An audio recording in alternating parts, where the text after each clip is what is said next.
Hi everyone and welcome to decoding with Rajat and Khushi. और आज का जो हमारा टॉपिक है वो राहुल गांधी से रिलेटेड है कि Rahul Gandhi is back as MP. तो कहीं ना कहीं अभी आपने देखा होगा कि गुजरात के सेशंस कोर्ट ने जब फैसला सुनाया था, जब भी उन्होंने 2019 कर्नाटक चुनाव में एक भाषण देते हुए ये कहा था कि जितने भी मोदी कम्युनिटी के लोग हैं सारे के सारे चोर हैं, जिसमें उन्होंने नीरव मोदी से लेकर के ललित मोदी और इवन भारत के प्रधानमंत्री नरेंद्र मोदी का भी नाम लिया था। तो इसी के बाद में गुजरात के ही एक एमपी हैं जिन्होंने डिफेमेशन का केस फाइल किया था गुजरात के सेशंस कोर्ट में, और फिर उनके खिलाफ डिफेमेशन भी लगाया जाता है अंडर सेक्शन 500 आईपीसी का। और इसके बाद में रिप्रेजेंटेशन ऑफ पीपल्स एक्ट के तहत उनको दरअसल 2 साल का सज़ा सुनाया जाता है उस कोर्ट के द्वारा, और ये क्रिमिनल डिफेमेशन के कैटेगरी में डाल दिया जाता है। अब क्योंकि उनको 2 साल का सज़ा सुनाया जाता है, जेल प्रोविज़न, तो इस वजह से 2 साल या उससे अधिक होने पे 6 साल तक चुनाव इंसान नहीं लड़ सकता है under representation of people's act 1951। तो इस वजह से कहीं ना कहीं ये कहा गया कि 8 साल के लिए जो है वो राहुल गांधी चुनाव लड़ने से बाहर हो जाएंगे। और अब 2024 का क्योंकि लोकसभा का चुनाव होना है तो ये भी कहा गया कि वो इसमें पार्टिसिपेट नहीं कर पाएंगे।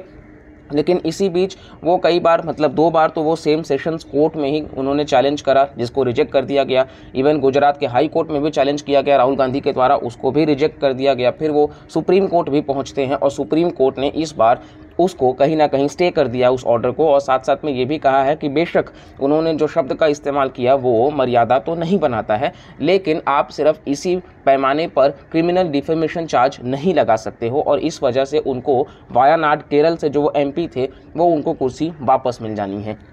अब वो लोकसभा जो है वो उसको स्वीकार करेंगे, ओम बिरला साहब स्पीकर जो है वहाँ के, और इसके बाद उनको सदस्यता मिल जाएगी। यानी कि 8 से 10 अगस्त के बीच में जो नो कॉन्फिडेंस मोशन पास होना है, जो कि मणिपुर में जो वायलेंस चल रहा है उसको लेकर के, जो वहाँ की महिलाओं के साथ में किया गया उसको लेकर के, कहीं ना कहीं सरकार को जो करंट गवर्नमेंट है, बीजेपी गवर्नमेंट है, उनको हटाने की बात करी जा रही है। ऑल्दो आप देखोगे तो बीजेपी लेड एनडीए अलायंस जो है वो 332 सीट्स के साथ में लोकसभा में आराम से मेजॉरिटी है। तो नो कॉन्फिडेंस मोशन पास तो नहीं होगा, सरकार गिरने वाली नहीं है, लेकिन कहीं ना कहीं वो एक प्रेशर बनाना चाहते हैं। तो इसी सब में कहीं ना कहीं उनका भी उपस्थिति होगा। डायरेक्ट मोदी और राहुल गांधी आमने सामने होंगे तो कई सारी बातें होंगी। तो इस वजह से आप देखोगे कहीं ना कहीं, और यहाँ पे आप देखेंगे India leaders welcome supreme court verdict on Rahul Gandhi. India यानी कि यहाँ अपोजिशन के जितने भी पार्टीज़ के लीडर्स हैं सब मिलकर के INDIA अलायंस बना लिए हैं। इसी के साथ साथ में राहुल गांधी जो हैं वो राहुल गांधी जी लालू यादव से मिलते हैं, और इसके बाद में दोनों मटन पार्टी भी एंजॉय करते हैं और वो फॉर्चुनेट होते हैं। कई सारी बातें होती हैं निकलते ही जेल से, मतलब जेल टर्म तो वगैरह उनको हो ही चुका था। और इसी के साथ साथ में कई बार कांग्रेस ने ये भी बोला कि इस PM अफ्रेड, क्या प्रधानमंत्री अब डर रहे हैं, क्या उनको 2024 के लोकसभा चुनाव के लिए वो खतरे में अपने आप को महसूस कर रहे हैं। तो तमाम प्रकार की बातें हैं। और इसी के साथ साथ में कांग्रेस ने 26 आवर का फ्लैग भी बताया कि जब भी राहुल गांधी को MP के पद से हटाया गया तब तो 26 घंटे के अंदर अंदर जो है वो वहाँ के स्पीकर लोकसभा के जो है उन्होंने फैसला ले लिया। अभी जब सुप्रीम कोर्ट ने फैसला सुना दिया है तो 26 घंटे बाद भी कोई आप निर्णय क्यों नहीं ले रहे हैं? क्योंकि जब तक लोकसभा सेक्रेटेरिएट उनको नोटिफिकेशन जारी नहीं करेगा वो लोकसभा का सदस्य फिलहाल नहीं बन पाएंगे। तो ये पूरा का पूरा मैटर है, और Lok Prahari versus Union of India judgment भी इसी से जुड़ा हुआ है। तो जो स्टूडेंट्स तैयारी कर रहे हैं उनके लिए ये नोट डाउन कर सकते हैं। बाकी आप देखोगे तो डिफेमेशन वगैरह जो है उसी से जुड़ा हुआ, मतलब ये सारी की सारे पॉइंट्स थे। डिस्क्वालिफिकेशन एक अलग चीज़ है कि डिस्क्वालिफिकेशन जो है वो आप देखोगे राष्ट्रपति या गवर्नर करते हैं MP या MLA का अंडर आर्टिकल 102 एंड 191, 102 MP के लिए, 191 MLA के लिए।